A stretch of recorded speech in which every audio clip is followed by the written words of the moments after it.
1989, affaire Patrick Dills, condamné à tort à cause d'un double infanticide.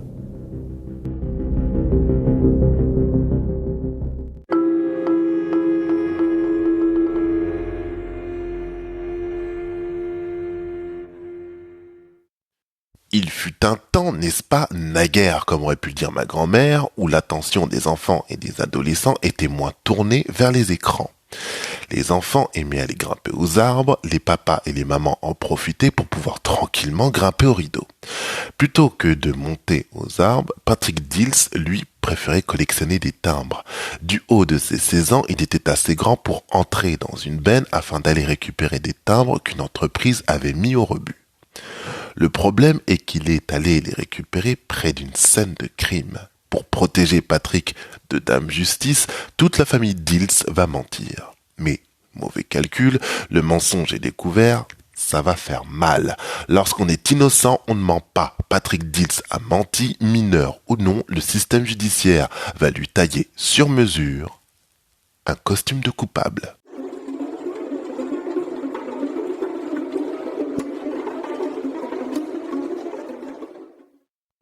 Montigny-lès-Metz, 29 septembre 1986. Entre deux wagons sont retrouvés les corps de Cyril et Alexandre, tous deux âgés de 8 ans. Leurs crânes ont été fracassés à coups de pierre. Le médecin légiste estime que les deux petits gars ont été tués entre 17h30 et 18h30. Les policiers se mettent au travail. Ils interrogent tout le voisinage, sans résultat. 2 jours après les meurtres, un témoin prend contact avec les policiers chargés de l'enquête pour leur dire qu'ils devraient s'intéresser à Patrick Dills. Rapidement, les policiers vont chercher Patrick Dills sur son lieu de travail et l'informent qu'il est désormais placé en garde à vue. Ils embarquent également un des collègues de Patrick Dills qui aurait été vu près du lieu où ont été assassinés les enfants. En parallèle, une autre brigade de policiers se rend au domicile de Patrick Dills pour placer toute sa famille en garde à vue. Le soir où les meurtres ont été commis, la famille Dills rentre d'un séjour à la campagne, il est 18h45. Pendant que les parents de Patrick déchargent la voiture, comme à son habitude, Patrick Dills file fouiller la benne à ordures d'une entreprise pour y trouver des timbres.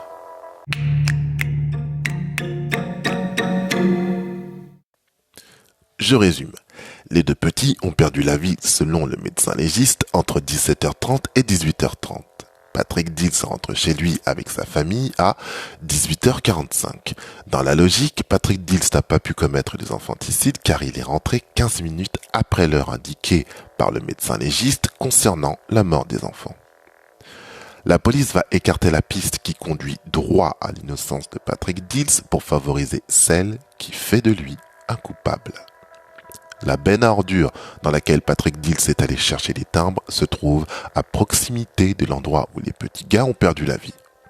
La famille de Patrick va l'inciter à ne rien dire à la police.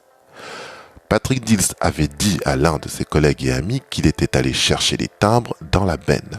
Avant d'être arrêté sur son lieu de travail avec ce collègue, Patrick Dills a pris soin de lui demander de ne rien dire à la police concernant les timbres qu'il est allé récupérer. En garde à vue, toute la famille Dills mentira pour protéger Patrick. Les Dills déclarent à la police que Patrick est resté bien sagement aider ses parents à décharger la voiture. Point à la ligne, circuler, il n'y a rien à voir, fichez-lui la paix.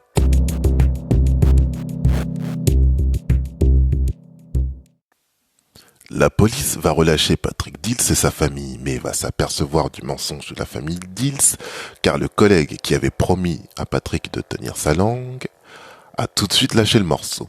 D'autre part, les policiers ont en leur possession le témoignage d'un couple qui habite près du lieu du crime et qui a entendu des cris d'enfants aux alentours de 19h. Ça signifie maintenant que le rapport du médecin légiste qui indiquait que la mort des 2 enfants survenus au plus tard à 18h30 ne tient plus.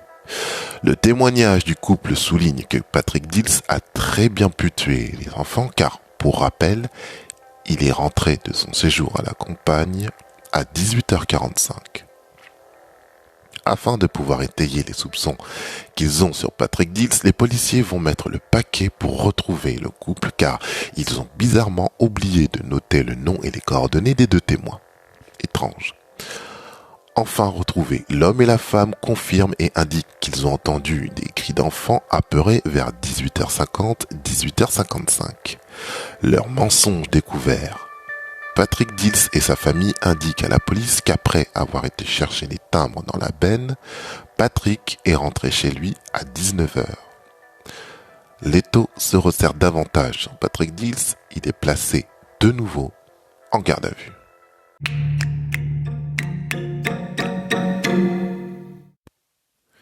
Lors de son interrogatoire, les policiers suggèrent les bonnes réponses à Patrick Dills.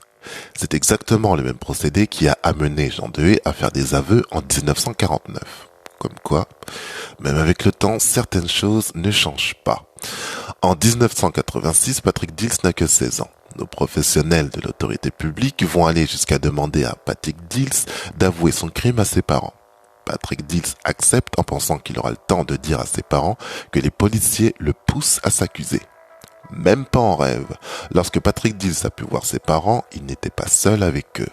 Les policiers présents lors de l'entrevue poussent Patrick Dills à s'accuser de ce qu'il a fait et immédiatement, les policiers se saisissent de lui pour le placer en cellule. Une reconstitution de la scène du crime est faite. Patrick Dills décrit avec les informations que la police lui a transmises lors de ses interrogatoires la manière dont il a tué les enfants.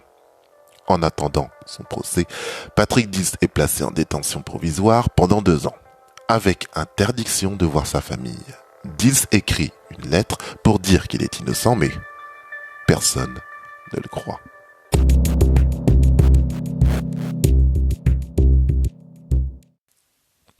Le temps du procès est venu.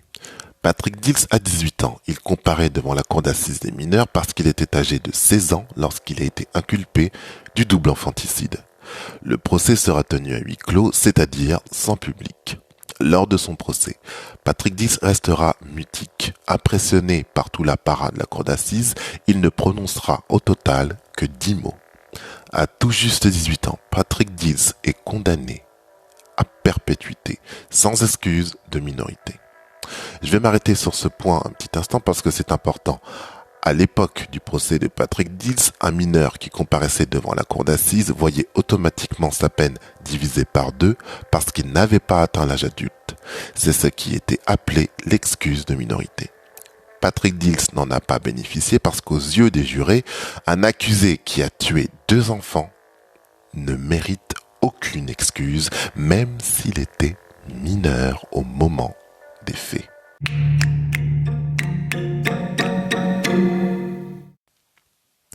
Patrick Dills dort désormais en prison, mais sa famille ne compte pas en rester là avec la justice. Les Dills changent d'avocat et ce dernier les informe qu'une révision de procès est possible uniquement s'il y a une nouvelle information à verser au dossier. Les Dills ressortent alors une coupure de journal que les enquêteurs avaient préféré ignorer lorsque Patrick Dills a été inculpé du double infanticide. L'article de presse relate l'histoire d'un SDF soupçonné d'être un tueur en série. Ce sans-abri est accusé d'avoir tué un homme à coups de pierre. Les 2 enfants ont été tués à coups de pierre. Est-ce que vous voyez où je veux en venir ? Même mode d'exécution pour les enfants et l'homme dont parle le journal. Donc, ce SDF est peut-être le meurtrier des enfants.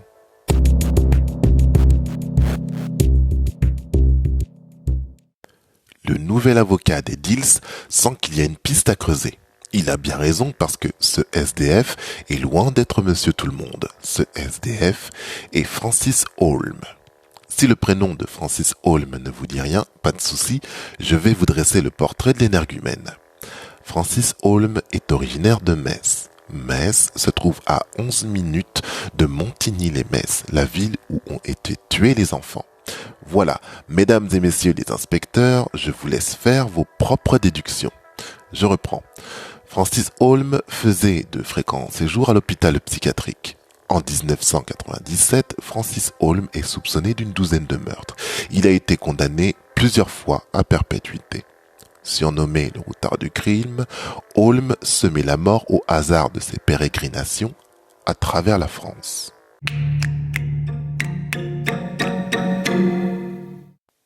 Bon, pour en savoir plus sur Francis Holm, l'avocat de Patrick Dills prend contact avec le gendarme qui a arrêté Holm en 1992. Le gendarme dit à l'avocat que Holm lui avait parlé d'une histoire assez troublante.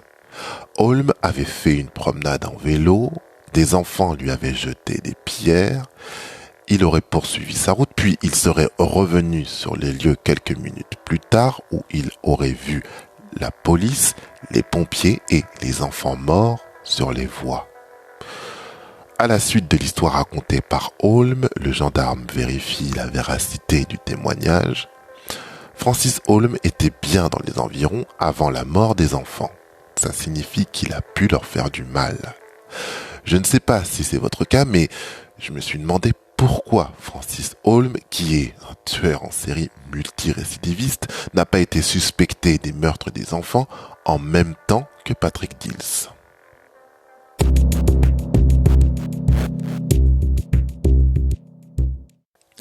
La raison est évidente. Au moment où les enfants ont été tués, la police n'avait pas encore mis la main sur Francis Holm. Son passé de tueur en série n'avait pas encore été découvert. Pour avoir menti à propos de sa présence près du lieu du crime, Patrick Dills est arrêté, inculpé et condamné pour le meurtre des enfants perpétré en 1986. Ensuite, en 1992, la police arrête enfin Francis Holm. C'est à ce moment-là qu'Holm avoue certains meurtres qu'il a commis et raconte son histoire concernant les 2 enfants qu'il a rencontrés. Pour les gendarmes qui ont arrêté Francis Holm, c'est une affaire résolue, car Patrick Dills a été reconnu coupable du meurtre des enfants. C'est grâce au nouvel avocat de Patrick Dills et au témoignage du gendarme que le lien entre les meurtres des enfants et Francis Holm va pouvoir se faire. Il s'agit d'une nouvelle information. L'avocat de Patrick Dills court auprès de l'instance judiciaire compétente pour faire la demande d'une révision de procès.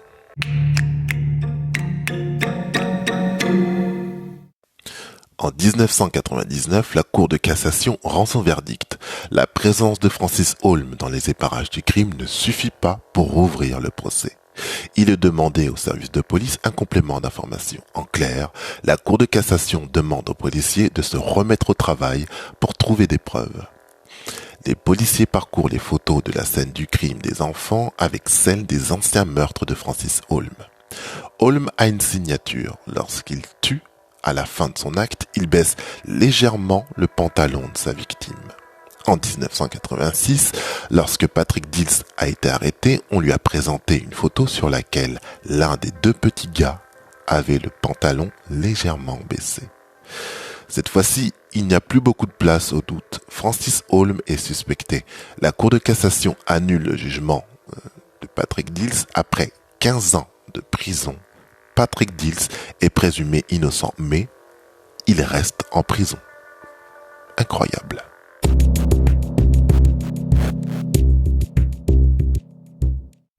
En 2001, Patrick Dills obtient la révision de son procès. Francis Holm est convoqué au procès, la cour cherche à le faire avouer les crimes des enfants. Francis Holm n'endossera pas les crimes. L'avocat général souligne qu'il n'a pas été possible pour Patrick Dills de tuer 2 enfants à coups de pierre, de se laver les mains et de rentrer chez lui en 9 minutes. L'avocat de Patrick Dills demande l'acquittement de son client. Les délibérations des jurés durent 6 heures. La famille Dills et toute la presse s'attendent à la libération de Patrick. Première question posée aux jurés. Patrick Dills est-il coupable des meurtres des 2 enfants? Les jurés répondent oui. Au lieu de la perpétuité, le juge de ce nouveau procès condamne Patrick Dills à 25 ans de prison. Mais ce n'est pas perdu. Avec le temps, les lois changent. Patrick Dills va être le premier à pouvoir faire appel d'une condamnation aux assises.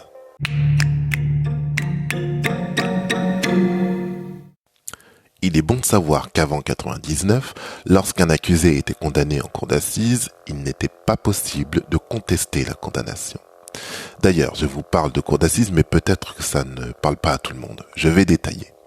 Lorsqu'une personne est poursuivie en justice, elle peut être condamnée soit par le tribunal correctionnel, si c'est une infraction mineure, exemple conduite en état d'ivresse. Quand il s'agit d'un crime, l'accusé comparaît en cour d'assises. Lorsque vous entendez cour d'assises, traduisez par grosse bêtise.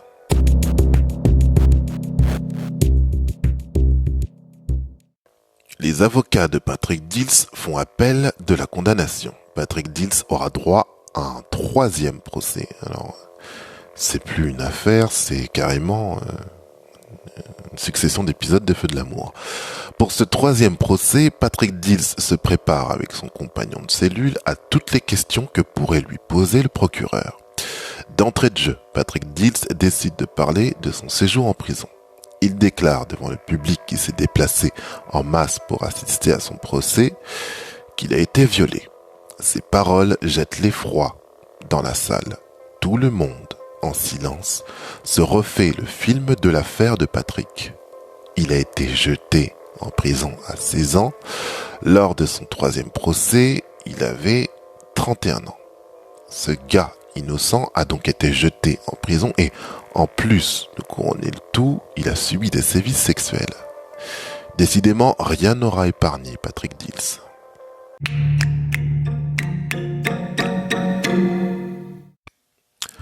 À ce 3e procès, le 15 avril 2002, la Cour remet en cause la méthode des policiers qui ont poussé Patrick Dills à s'accuser. Francis Holm, le tueur en série qui était soupçonné d'avoir tué les enfants, est réentendu lors de ce nouveau procès. Il rejette de nouveau sa responsabilité en ce qui concerne la mort des 2 petits gars. Le gendarme qui connaît bien Francis Holm dit à l'audience que la manière dont Francis répond aux questions sont des aveux déguisés. 2 pêcheurs viennent témoigner pour dire que le soir du meurtre des 2 enfants, ils ont ramassé Francis Holm à quelques mètres des lieux du crime, le visage en sang. Pour rappel, les 2 enfants ont été tués à coups de pierre. Tout le monde peut comprendre que lorsqu'on s'acharne sur un être avec une pierre, il y aura forcément des éclaboussures de sang. Bref, avec ce témoignage, Francis Holm devient le suspect et Patrick Dills la victime collatérale. Vient le tour de la parole des gendarmes. Ils apportent la preuve que Patrick Dills n'avait pas le temps nécessaire pour commettre le crime. Les gendarmes scientifiques affirment que les enfants sont morts aux alentours de 17h. Patrick Dills est rentré de son séjour à la campagne avec sa famille vers 18h45. Il est ensuite allé récupérer les timbres dans la benne à ordures à quelques mètres du lieu du crime. Et il est rentré chez lui vers 19h ce soir-là. L'avocat général dira les yeux dans les yeux de Patrick Dills, attention, accrochez-vous bien, si vous bénéficiez du doute, monsieur Dills, en gros, si vous êtes acquitté, ayez une nouvelle pudeur.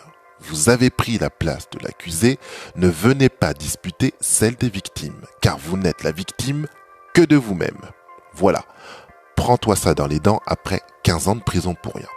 Pour être plus clair, le mec lui a dit « Tu t'es accusé, c'est de ta faute, ne viens pas chialer ». Après 4 heures de délibération, Patrick Dills est acquitté. Il recevra 1 million d'euros pour dédommager 15 ans de prison.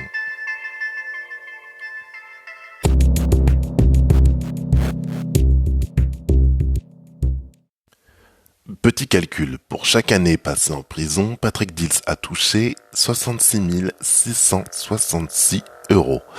Très bizarre ce nombre. Bon, divisé par 12, il a empoché 5 555 euros tous les mois pendant 15 ans. Plus, ne l'oublions pas, des remanages fréquents de cheminées. Veuillez m'excuser pour le petit jeu de mots qui va suivre, mais même pour 1 million d'euros, ça ne vaut pas le cul.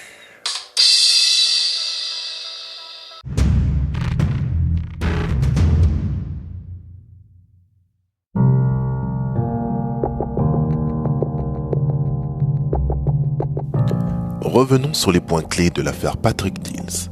Patrick Dills a été jeté en prison parce qu'il est allé chercher des timbres à proximité du lieu d'un crime et à cause d'un mensonge qui était censé le protéger. Si Patrick Dills avait eu la paresse de ne pas aller chercher ses timbres dans la benne, jamais la police ne l'aurait soupçonné. Patrick Dills doit sa libération à ses parents qui ont changé d'innombrables fois d'avocat jusqu'à en rencontrer un qui s'est investi afin de le faire libérer. Question, est-ce qu'1 million d'euros sont suffisants pour avoir passé 15 ans en prison?